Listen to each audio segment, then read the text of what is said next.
From childhood, Emily was my constant. We shared secrets whispered in the dark, dreams sketched on notebook paper, and the unwavering bond of best friendship. Her family was like my own, their house a second home. And then there was Mark, Emily's older brother. He was always just Mark, a peripheral figure in our teenage dramas, the older sibling who'd occasionally tease us or offer a ride. He was just there until he wasn't just there anymore. It started subtly, almost imperceptibly. Years had passed since our clumsy teenage years. Emily and I were still close, navigating our early 30s, careers, relationships. Mark, a few years older, had matured into a man with a quiet intensity I'd never noticed before. It was at Emily's birthday barbecue last summer, the smell of grilling meat and laughter filling the air. I caught his eye across the crowded backyard. It wasn't the usual polite acknowledgement. There was a lingering quality to his gaze, a warmth that settled on my skin like the late afternoon sun. Later that evening, as the party wound down, I was helping Emily clear the table. Mark came into the kitchen, his sleeves rolled up, revealing the strong forearms I suddenly found myself noticing. He reached for a stack of plates at the same time I did, our fingers brushing. It was a fleeting contact, innocent enough, but a jolt, unexpected and undeniable, shot up my arm.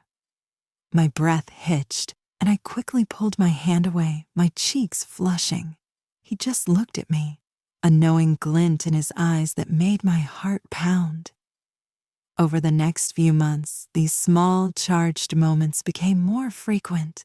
A lingering look during a casual conversation, a hand placed a little too long on my arm as he helped me with something, a shared laugh that felt suddenly intimate. I tried to dismiss it, telling myself it was just my imagination, the familiarity of years of friendship playing tricks on my mind. But the way my heart quickened whenever he was near, the way his gaze seemed to penetrate beneath my polite facade, felt anything but platonic. One rainy Saturday, Emily was out of town visiting family. I'd offered to pick up her mail and water her plants. As I was leaving her porch, I saw Mark's car in the driveway. He must be home.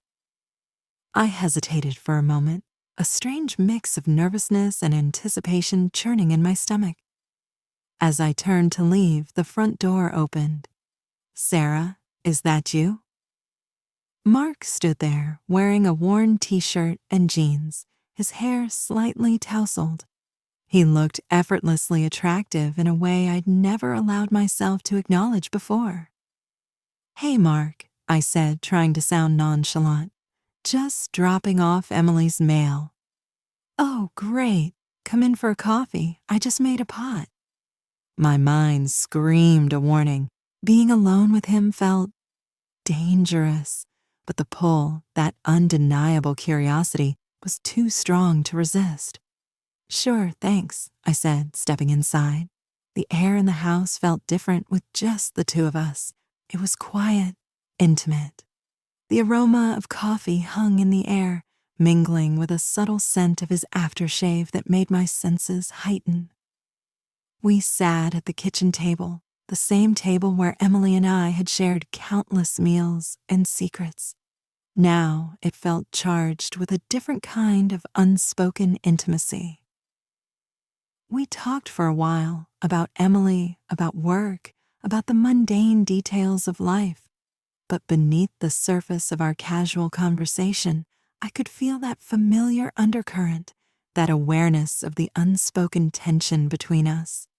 His eyes would meet mine, and the lingering quality was back, a silent question hanging in the air.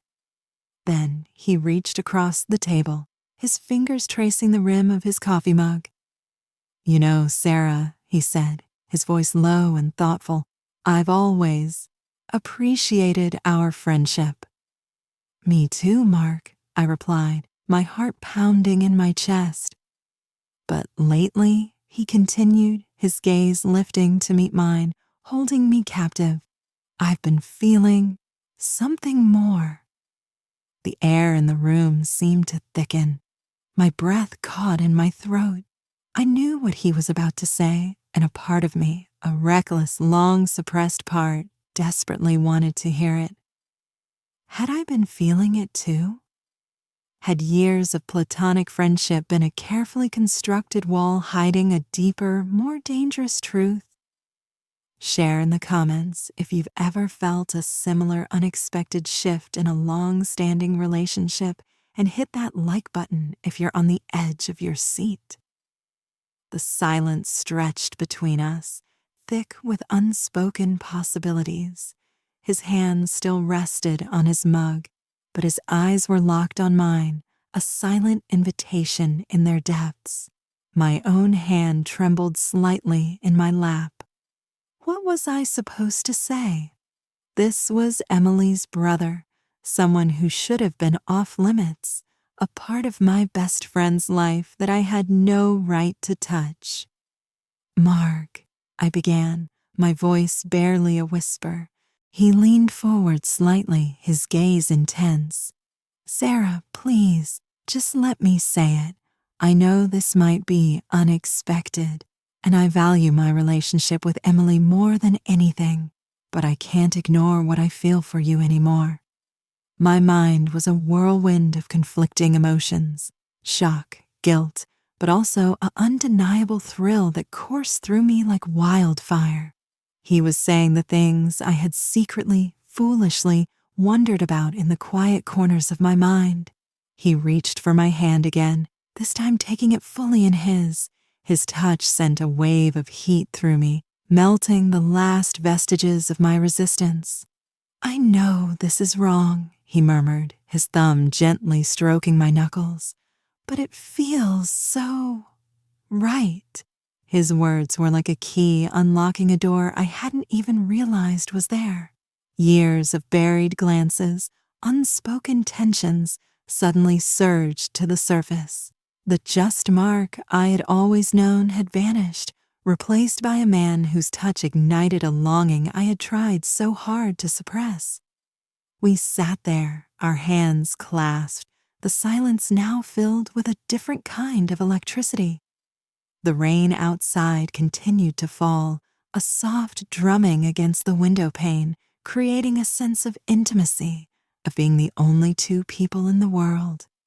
Then he leaned closer, his eyes searching mine for any sign of rejection. "Can you tell me honestly, Sarah," he whispered, his breath warm against my ear, "that you haven't felt it too? Even just a little?" His words were a direct hit, shattering the carefully constructed walls around my heart. I couldn't lie, not to him, not to myself. A small, hesitant nod was my only answer. A slow smile spread across his face, a smile that held a mixture of relief and something darker, something that spoke of forbidden desires. He squeezed my hand gently, then stood up, pulling me up with him. "Come here," he murmured, leading me towards the living room. The air crackled with anticipation. The familiar comfort of Emily's house now felt charged with a dangerous, thrilling energy. He turned to face me, his hands resting lightly on my hips, his gaze never leaving mine. "Sarah," he breathed, his voice thick with emotion. And in that moment, all the years of friendship, all the boundaries, all the reasons why this shouldn't be happening melted away. There was only the undeniable pull between us, a force that had been simmering beneath the surface for far too long. Thank you for following this tangled web of desire and forbidden connection. If you want to know what happens next, what the fallout will be from this secret we now share, make sure to subscribe to our channel and hit the notification bell so you don't miss the next part of this story. Your support means everything. Stay tuned. The stakes have never been higher.